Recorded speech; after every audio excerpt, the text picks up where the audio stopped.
Marami ba kayong dates dyan guys? Tara, turuan ko kayo paano gumawa ng date cake. Gagawa tayo ng dates cake. Okay, so sa date natin, ito yung ating dates na kinuha ko na yung buto. Ayan, so isang bowl. Lagay natin sa kaldero. Kasi guys, ang daming dates dito sa bahay. So, naisipan ko na gumawa ng cake. So, pagkatapos niyan, maglagay tayo ng milk. 2 cups of milk. Evap or fresh milk. Ayan, 2 cups. Then, maglagay ako ng baking powder na 1 teaspoon.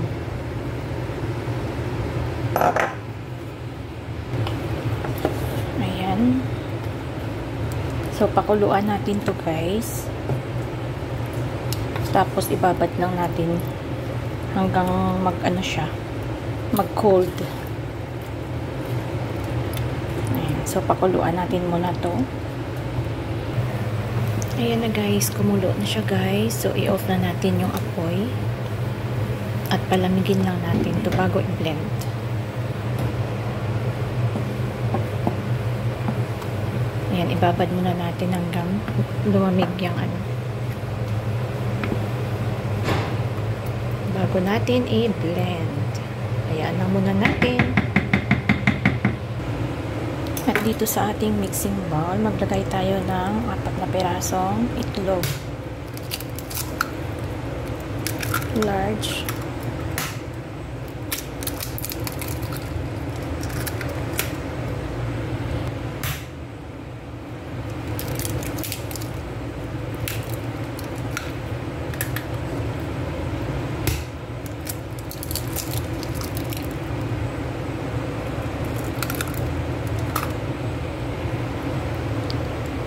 And 1/2 cup white sugar. I-adjust nyo lang guys kung ayaw nyo ng matamis. Then 1/2 cup na oil. 1/2 cup na oil. Wala akong vanilla guys, so it's okay. Ayan, so i-mix muna natin to.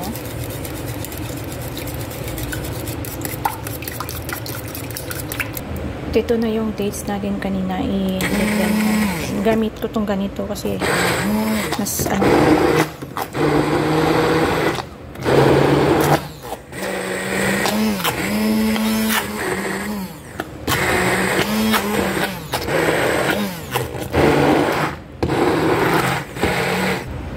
Ayan, well blend na. So ito na yung ating egg mixture. Mimix na natin yung ating dates.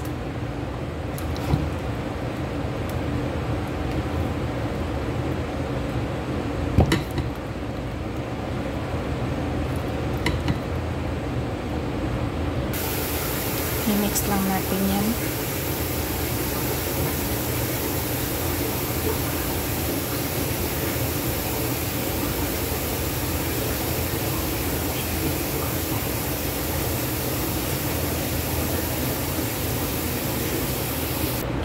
So, ayan, na-mix ko na yan guys. Mekos-mekos. At tayo ng isang tsara na cinnamon powder. Dagdag aroma. Mix lang natin. Mekos-mekos. Kailangan lang talaga ng ano guys, tiyaga. So, na-mix na. Then, next natin is yung 2 cups na all-purpose flour. So, wala akong white flour. Bali, brown na all-purpose ang nilagay ko. Okay lang yan, guys. Pang diet. Brown lang yung available ngayon eh. Kaya, brown ang ginamit ko na all-purpose. Okay lang. 2 cups. Then, maglagay tayo ng 1 teaspoon na baking powder. And 1/2 teaspoon na salt. Ayan. Mikos-mikos ulit.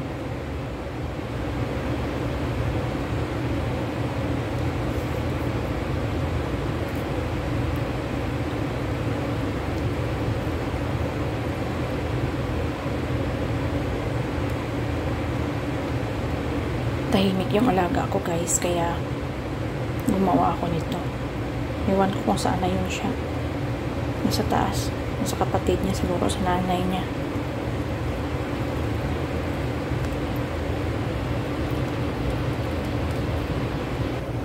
So done mixing.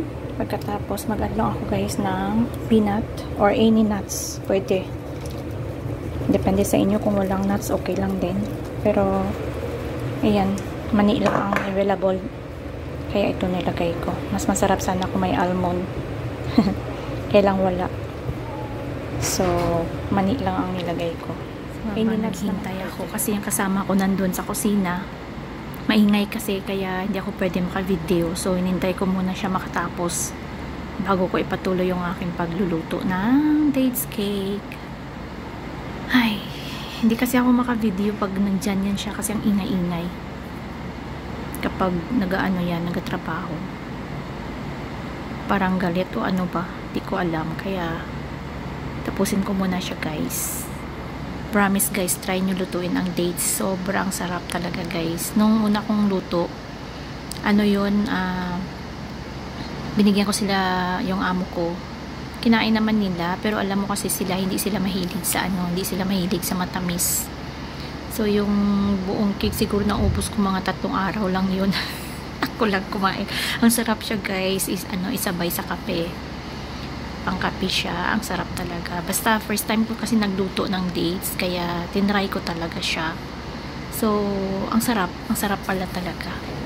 I-adjust nyo lang yung ano niya, yung asukal, kasi matamis na masyado yung dates. Kaya instead na 1/2 cup ang ilagay ko, so ang nilagay ko is mga 1/4 lang, kalahati sa kalahati. Ayan, so mga 1/4 nga yun. I-adjust nyo lang yung asukal, kasi may ano pa din yan mamaya, may caramel. Yung caramel niya ilagay sa taas, so magiging matamis na siya. So nag-a-adjust ako ng asukal sa ano niya, sa cake. Ayun, so abangan nyo guys hanggang matapos yung aking video. Ang sarap, promise. Ito na guys, ilagay na natin sa ating lutuan.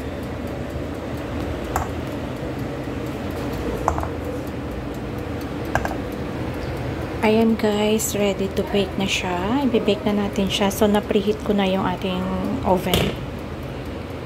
So, i-bake lang natin ng mga 30 to 40 minutes or until maluto siya. Hanggang maluto siya. At sa ating caramel, gagawa tayo ng caramel natin. 1 cup ng brown sugar. So, i-caramelize lang natin yan guys. Yan na guys, sa paggawa ng caramel, kailangan talaga ng mahabang pasensya. Kasi medyo matagal-tagal to. Kasi caramelize natin to siya. Sa mahinang apoy lang guys. Kasi paglakasan natin yung apoy, baka masunog. So dahan-dahan lang. Mahinang apoy lang siya guys. Yan.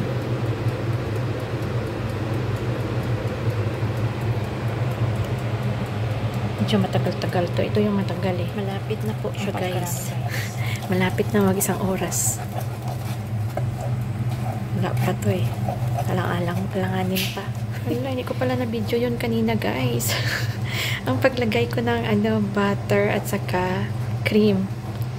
So nilagyan ko na siya ng cream guys. 1 cup ng cream, ganito. Kahit anong cream. Nestle cream, cooking cream. Wag lang facial cream. Ayan. So yung butter guys, bali 1/2 cup na butter, then 1 cup na cream. So pakuluan ulit natin.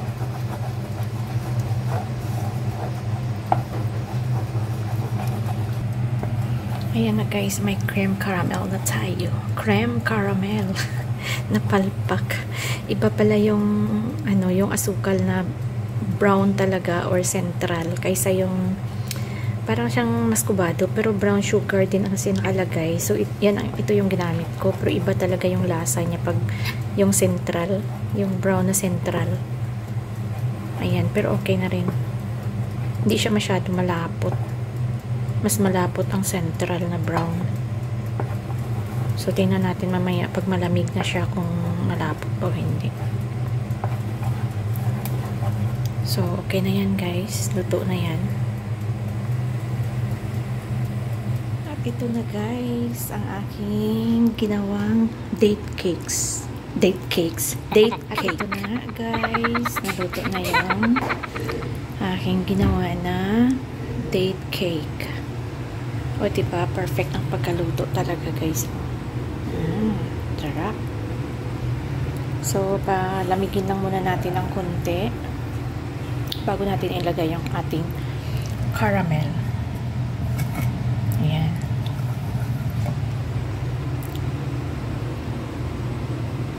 Oh, perfect.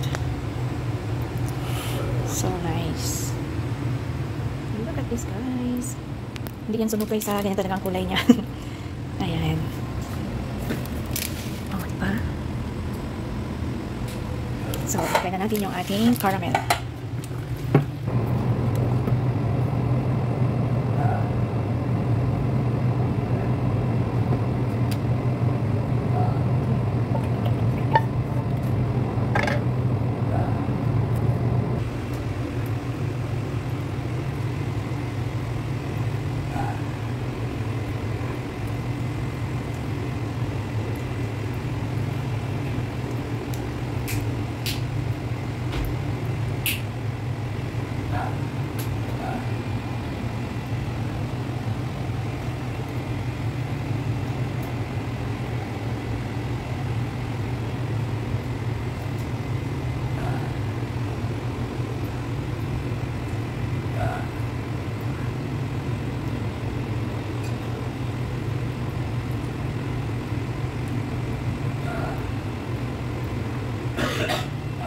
Ayan guys.